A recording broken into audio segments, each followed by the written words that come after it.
Mesdames, Messieurs, bienvenue à l'émission Les Mystères de l'Infini. Aujourd'hui, la communication.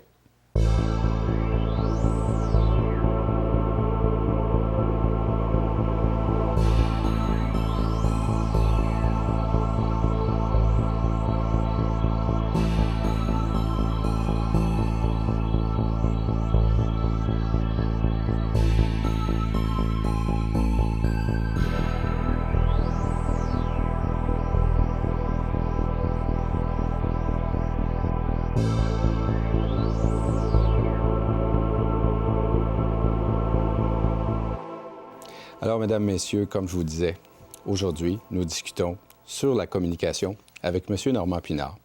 Alors, bonjour, M. Pinard, ça va bien? Bonjour, M. Saunier, ça va extrêmement bien. Ça commence bien, on communique très bien, voyez-vous. La communication est omniprésente, n'est-ce pas? Alors, on a toujours communiqué. Je pense que c'est comme un besoin de l'homme. Une nécessité, sûrement. Une nécessité. Oui. Soit qu'on a quelque chose à transmettre, ou soit qu'on a, on a une écoute pour recevoir de l'information.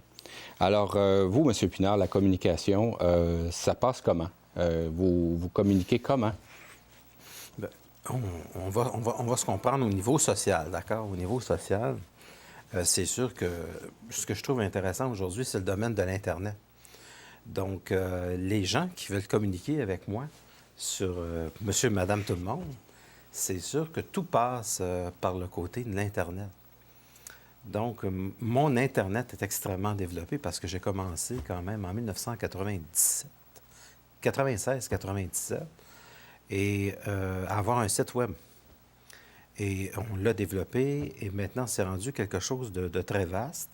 Je crois qu'on est peut-être, je suis peut-être parmi le premier à avoir développé, avec votre aide, Webinaire, en fait, ce sont des conférences qui sont données sur le plan international, en temps réel. Alors, vous imaginez en fait, ce sont des plateformes qu'on a développées et qui permettent d'accueillir environ une centaine de personnes. Les webpinard.tv. Et c'est un site Internet qui est greffé à mon site web. Donc, si mon site web est le www.normandpinard.com, j'en profite pour la plug, c'est intéressant. Mais oui. On a webpinard.tv. Et sur webpinard.tv, il y a la production en temps réel, c'est-à-dire que pendant qu'il est midi, ici, il est 18 heures à Paris, et ça me permet de communiquer directement avec les gens. Donc, et les gens qui sont de Paris, les gens qui sont en Europe, même les gens qui sont en Afrique, peuvent communiquer avec moi par le chat.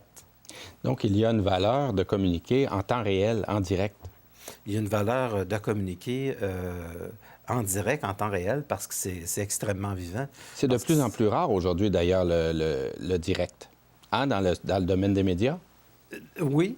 Je crois que c'est peut-être une des grandes caractéristiques de l'Internet d'être ce qu'on appelle c'est quelque chose de chaud. C'est-à-dire que c'est du monde, c'est du vrai monde qui communique avec du vrai monde. C'est pas que je veux dire que les gens de la télévision, c'est pas du vrai monde. Ce que je veux dire, c'est que les gens de la télévision, souvent, c'est des thèmes qui sont extrêmement choisis, c'est extrêmement, comment je pourrais dire? Parfois, j'appelle ça un petit peu javelisé. C'est extrêmement préparé, il faut que ce soit dit comme ça. Ça ne peut pas être dit comme ça. Puis je pense surtout à une structure comme Radio-Canada, qui est une télévision d'État. Évidemment, si vous arrivez avec des points de vue métaphysiques là-dedans, on se comprend que ça va être difficile parce que c'est des gens qui n'ont pas l'habitude. Je crois pas. Je pense que c'est Falardeau qui avait dit de Radio-Canada, un peu pour taquiner, il appelait ça Radio-Cadena. Et c'est un moyen de communication qui est assez rigide. Maintenant, nous allons présentement vers des chaînes qui sont spécialisées. Ça, c'est pour la grande télévision. Moi, je dis toujours qu'on est toujours ouvert, Pierre et moi, si jamais il y a une chaîne spécialisée, éventuellement, pour parler de n'importe quel phénomène occulte, on est ouvert. Oui, je comprends, c'est ça. Ça, c'est sûr que ça sera toujours un domaine de... La communication, sur ces sujets-là, va aller en croissant. C'est-à-dire qu'il y a une demande aux États-Unis et il y a une demande de plus en plus maintenant au Québec. On le voit, nous autres, par nos... c'est pas tout à fait des ratings, mais on le voit par des gens qui nous écoutent sur l'Internet. C'est assez fabuleux, là. Mm-hmm. Ah, bon. Mm-hmm. On place une émission, puis quelques mois après, on est déjà... On s'en va déjà vers le 2500, le 3000. Donc, c'est sûr que c'est vraiment l'Internet qui a la balle dans son camp. Dans son camp. Et évidemment, on peut, je disais aujourd'hui, se spécialiser beaucoup juste par Internet. Donc, autant que la télévision était quasiment une affaire d'État, autant l'Internet, si on la fait d'une manière qui est très intelligente, autant on peut créer des émissions qui sont intéressantes, autant qu'on peut utiliser aussi, que certaines personnes utilisent YouTube pour faire des films de Toto puis de chiens. Puis, bon, c'est amusant, là, mais disons que c'est pas pour la pensée. Mais quand vous faites vos conférences, web conférences en direct avec des gens, Oui. Pouvez-vous, comme vous êtes une personne très intuitive, pouvez-vous ressentir les gens qui sont à votre écoute en temps réel pour justement... Quelle est la valeur de le faire en temps réel? Est-ce que vous sentez vraiment les gens au niveau de la réceptivité? Bien, je les ressens même lorsqu'ils me téléphonent. Oui. Mais à condition que j'ai une photo.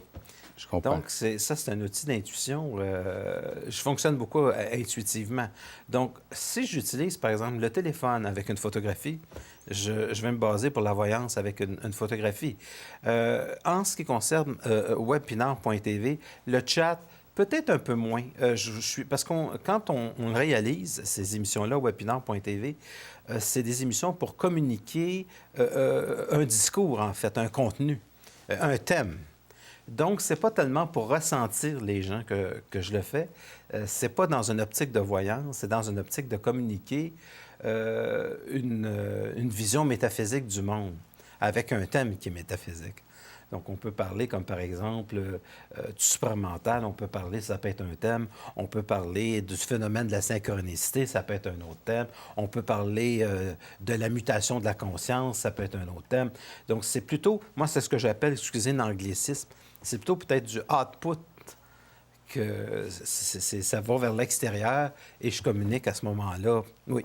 Mais donc, l'avantage aussi pour les personnes, c'est qu'ils peuvent poser des questions en fonction de ce qu'ils reçoivent. Ils peuvent vous poser des questions pour que vous puissiez aller plus loin dans le contenu. Oui, j'ai vu aux États-Unis, parce que je suis un maniaque de la science et des dernières technologies, et j'ai vu des gens parler, par exemple, de caméras. Et j'ai vu des gens parler de ce qu'on appelle les derniers téléphones cellulaires. Puis il y a des jeunes aux États-Unis qui sont vraiment extraordinaires. Il y en a un qui a rangé sa chambre comme dans un épisode de Star Trek. Et c'est un individu qui va communiquer en temps réel au moment de l'enregistrement. Puis en même temps, il va discuter avec les gens qui vont apparaître sur le tableau. Puis c'est un peu ce qu'on fait. Et sauf que je n'ai pas transformé mon endroit en Star Trek, puis je disparais pas non plus devant la webcam.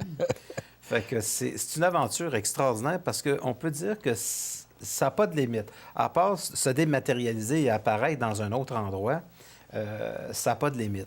Ça risque pas d'être gênant non plus ou risquer de prendre une place où quelqu'un l'avait déjà pris avant. N'est-ce pas? Apparaître sur quelqu'un, c'est douloureux si vous êtes placé sur ses épaules. Fait qu'il faut faire attention si vous... Ils appellent ça jumping.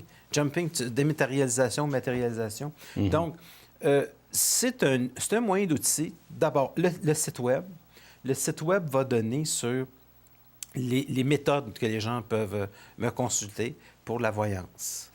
Donc, il y a des gens qui préfèrent absolument me voir en personne. D'autres, ça va par téléphone, il n'y a pas de problème. Et avec la photo. Et je demande toujours autant que possible aux gens une photographie assez récente, parce que si vous m'envoyez une photographie qui date de 2-3 ans, je ne suis pas sûr que ça va être aussi précis. Mais une photographie récente, là, il y a des gens qui se photographient avec l'iPhone, ils m'envoient ça, ça va très, très bien, je n'ai pas de problème avec ça. Et je dirais que les premières minutes sont extrêmement efficaces au niveau de la voyance. Quand je ne rentre pas dans le mental, les premières minutes sont extraordinaires. Si je commence à entrer dans le mental, ce que je fais, ça, c'est une technique, on pourra peut-être l'essayer au cours d'une émission, c'est que je prends une feuille de papier et j'écris au fur et à mesure. C'est comme l'écriture automatique, sauf que ce sont des dessins.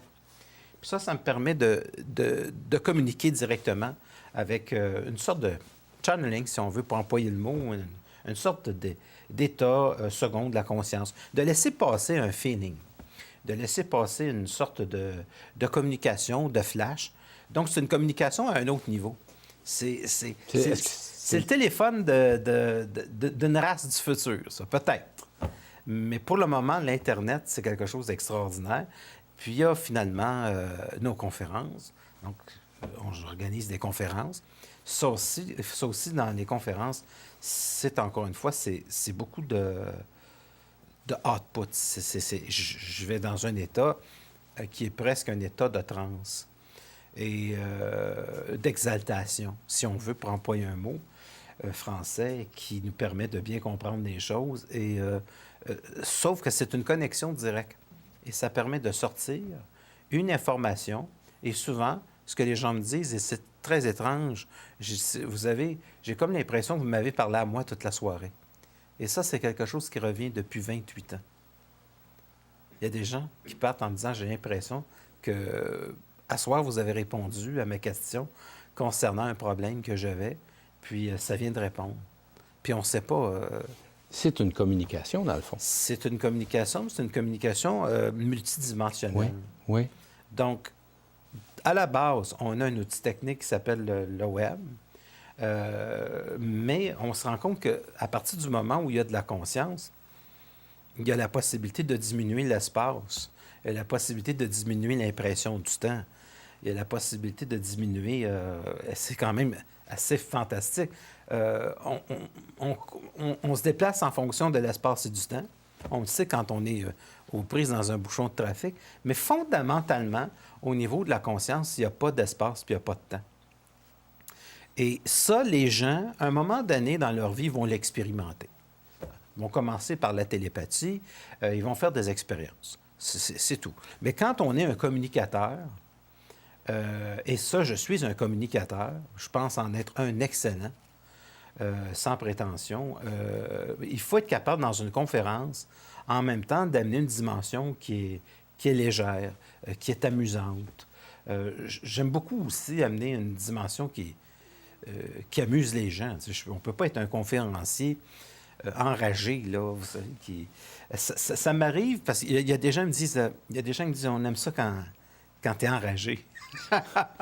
Mais c'est une forme d'enragement, plus de communiquer cette énergie. Cette exaltation. Cette exaltation. C'est pas une vraie rage. Oui, les gens pensent que je suis fâché pour non, c'est ça. C'est parce que je suis embarqué tellement dans le sujet, je suis tellement embarqué dans le thème. Ça passe. Et d'ailleurs, je me rappelle, des gens me disent, quand ça passe à soir, là, ça a passé avec un tuyau gros comme ça. Là. Ouais. Et évidemment, ça veut dire que c'était pas un petit tuyau de rien. Là. Gros comme ça, là, c'est vraiment de la grosse ventilation. Ouais. Alors, un pipeline. Oui, c'est le pipeline. C'est le pipeline au complet. Et c'est ça. Donc, c'est une communication à la fois qu'on peut l'utiliser avec le web si les gens veulent entrer en contact avec moi, parce que c'est l'outil de base. Et imaginez, c'est mondial. J'ai des vidéos sur Dailymotion. Je suis rendu maintenant à 140 000 visionnements de Dailymotion depuis... j'ai des vidéos que j'ai commencé qu'on enregistrait en 1994 de la science de l'être, que j'avais placées sur CD, sur cassette VHS, sur CD. Et quand il est apparu les DVD, donc au début des années 2000, en 2001, j'ai placé ça sur mon site web. Et ce sont tous les 40 émissions de la science de l'être. Mais aussi, je tiens à dire que vous pouvez vous procurer pour regarder dans votre téléviseur. Alors, ça aussi, c'est intéressant. Et j'ai placé 200 conférences de 2 heures sur 4 DVD. Malgré tout, vous avez quand même fait pas loin de 1500 conférences. Oui. Donc, quelque part, vous n'avez pas pu toutes les enregistrer. Est-ce que vous prévoyez en enregistrer? Je pense même si ce n'est pas 4000 conférences. En tout cas, j'en ai fait pas mal. Oui. Il faut aller voir sur mon site web. Oui. Je suis sur mon site web. J'en ai fait beaucoup. Exactement. À peu près 170 émissions de télévision. Oui. À part de ceux que j'ai déjà faits avec Andréane Lafont, Vous savez, j'ai même fait une émission de radio avec Jacques Normand et Roger Beaulieu.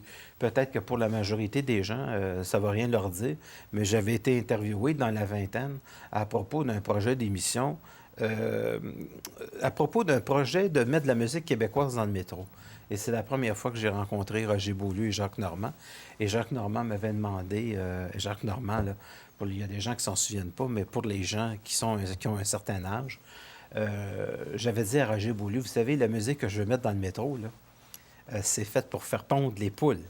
Et c'est Jacques Normand qui m'avait regardé en me disant, oui, mais vous savez, à Radio-Canada, elle avait quand même manqué de matière première.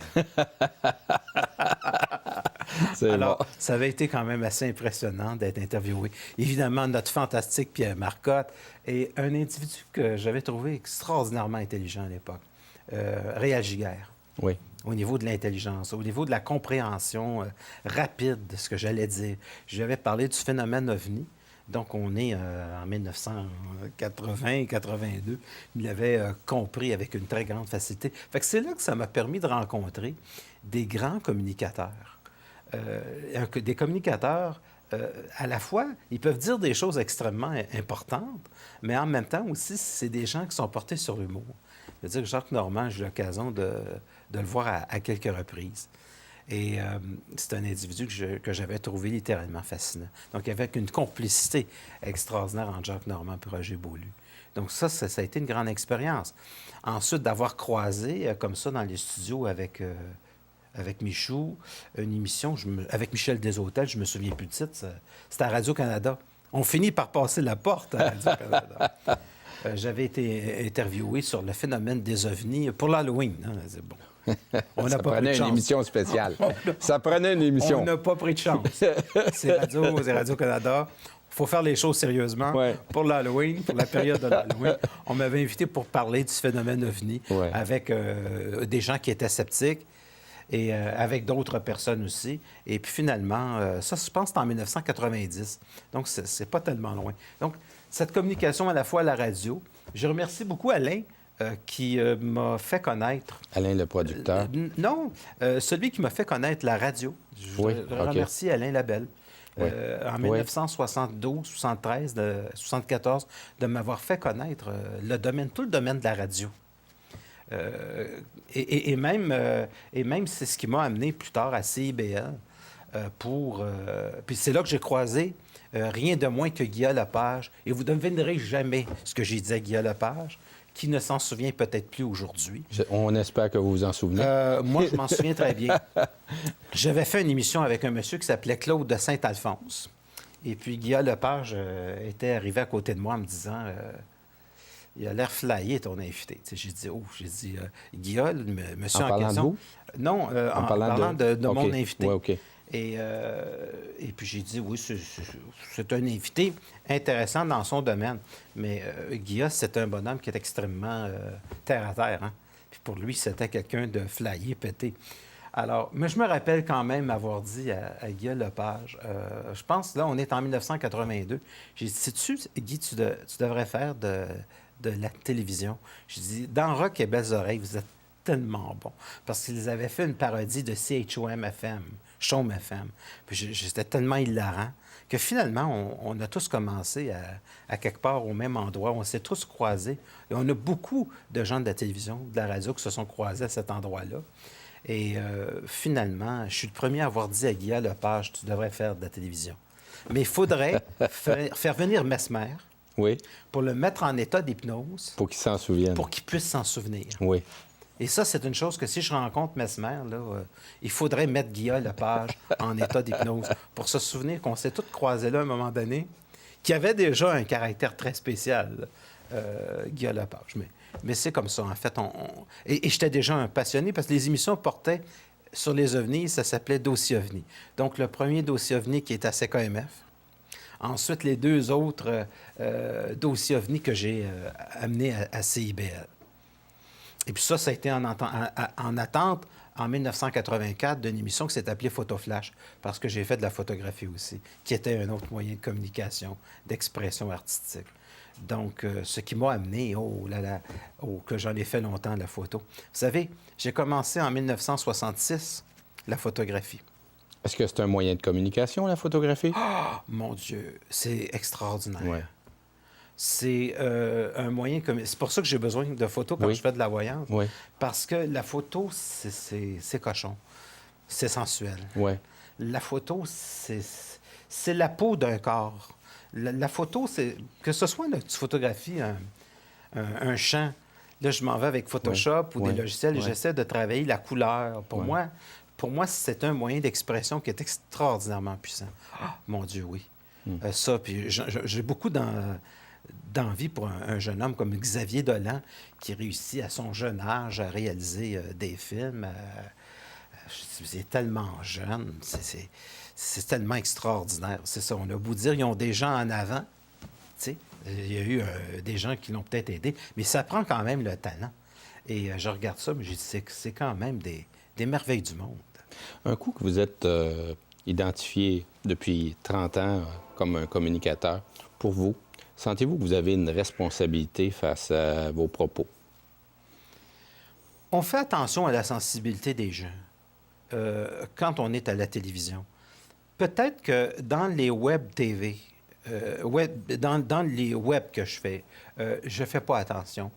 Parce que les gens qui viennent me voir par l'intermédiaire de l'Internet, c'est des gens qui sont prêts à se faire dire des choses. C'est-à-dire qu'ils m'accordent une permission. À ce moment-là, c'est plus restreint, d'accord? C'est beaucoup de monde parce que c'est mondial. Hein, c'est des millions de personnes. Mais c'est des gens qui ont choisi de vous écouter. Mais c'est des gens qui ont choisi de m'écouter, qui ont été interpellés par mon travail, qui ont commencé par écouter mes vidéos, puis ça les a intéressés.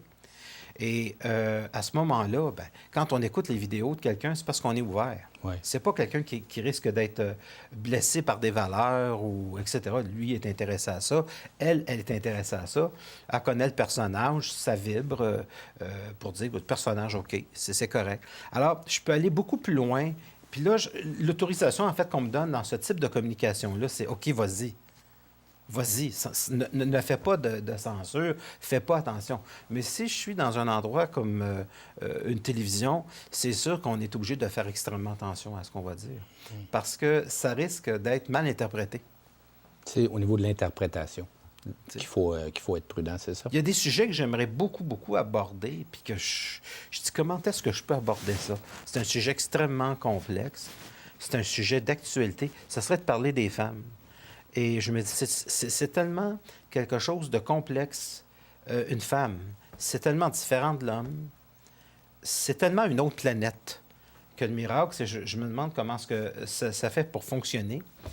Ça, j'aimerais beaucoup parler de ça, mais si une femme, par exemple, ou un homme, peu importe, tombe sur l'émission par hasard, au moment où il n'a pas connu le début de la phrase, puis qui tombe sur une explication, il risque de ne pas être d'accord ou de trouver ça blessant, parce qu'il faut connaître le début de la phrase. Oui. Fait que si je fais, par exemple, quelque chose que je vais développer éventuellement, on pourrait peut-être faire avec la web internationale, webpinard.tv, peut-être réaliser quelque chose éventuellement sur les femmes. Parce que je trouve que les femmes sont des êtres qui souffrent énormément et qui ont aussi le pouvoir de faire souffrir leur mari. Et vice-versa, quand même. Et vice-versa. Moi, je rencontre un pauvre homme écrasé qui fait pitié, qui a perdu son identité, qui ne sait plus où s'en aller, et qui rencontre le matricule 728, qui se fait poivrer, le pauvre homme. C'est difficile. Il y a des gens, il y a des journées difficiles comme ça. Il y a des femmes qui veulent développer la féminité. Il y en a d'autres qui, passez-moi l'expression, qui aimeraient avoir un sexe masculin. Alors, c'est quelque chose de très vaste en ce moment. Il ne nous reste pas beaucoup de temps, M. Pinard. Quand je vous ai vu lever la main, j'ai dit « Oh, modère. » Surtout parce que l'émission arrive à sa fin bientôt. Déjà. Mais déjà. Je voudrais voir avec vous, parce que lorsque vous amenez justement les gens sur 1h30, 1h3/4, 2 heures de conférence, ça vous arrive d'en faire de 2 heures. C'est vous qui voyez comment vous développez votre sujet. Ça permet justement vous partez tranquillement dans vos conférences, puis vous amenez les gens vers une compréhension qui peut prendre 1 heure et demie pour expliquer un seul sujet. Et même, souvent, vous devez refaire une nouvelle conférence pour compléter, continuer. Oui. D'où les mystères de l'infini, n'est-ce pas? C'est toujours infini. D'où les mystères de l'infini, mais j'aimerais beaucoup ça qu'on poursuive sur la communication la semaine prochaine. Oui. Pour élaborer. On n'avait pas terminé avec les femmes. Et puis, je sais pas, je veux peut-être développer l'aspect beaucoup plus occulte de la communication. Donc là, aujourd'hui, on a parlé de l'aspect technique de la communication. Évidemment, est-ce qu'on communique réellement aujourd'hui avec l'Internet? Peut-être. Je parle pour tout le monde, mais est-ce qu'on communique réellement par cellulaire? D'abord, premièrement, est-ce que le cellulaire est un appareil à se faire griller le cerveau? Parce que ce n'est pas les mêmes ondes là, d'un appareil qui est dans le salon. Là. On parle d'antenne qui est située à 2 km avec des ondes extraordinairement puissantes. Alors, j'ai certaines craintes concernant les cellulaires. C'est très fort, les cellulaires. Alors, je ne sais pas si on arrive à communiquer quand on est assis à une table avec des gens et qu'on sort à toutes les 2-3 secondes son cellulaire. Je ne sais pas si on vit dans Ça peut être une interférence à la communication. C'est une interférence à la communication et je ne crois pas que l'on vit dans une société de communication. Je crois que l'on vit dans une société où les gens désirent s'exprimer et que le message ne passe pas. Et que ça crée finalement une sorte de solitude. Et les gens utilisent leur cellulaire pour avoir l'impression de mettre fin à leur solitude. J'étais une des premières personnes au Québec à avoir un cellulaire. Donc, je m'en tire bien, je n'ai pas le cerveau trop grillé, parce qu'à l'époque, c'était des gros appareils. Puis c'était souvent dans la voiture, entre les 2 bancs. Vous souvenez-vous de ça? Oui. C'était dans les années 80. C'était quelque chose de très lourd, etc. Puis ensuite, c'était gros comme ça. Donc, moi, j'ai connu l'époque gros comme ça. Là. Et déjà, la fin avec votre sourire. Oui, c'est toujours ça. Ça a passé vite. Ça a passé très vite. Oui. Monsieur Pinard, donc, on peut entrer en contact avec vous. Pouvez-vous nous donner vos coordonnées? Oui. Bien, mon site web, c'est le www.normandpinard.com. Et mon numéro de téléphone, qui est le 514-254-5919. Je suis généralement assez accessible. Et vous avez aussi votre section des webinars.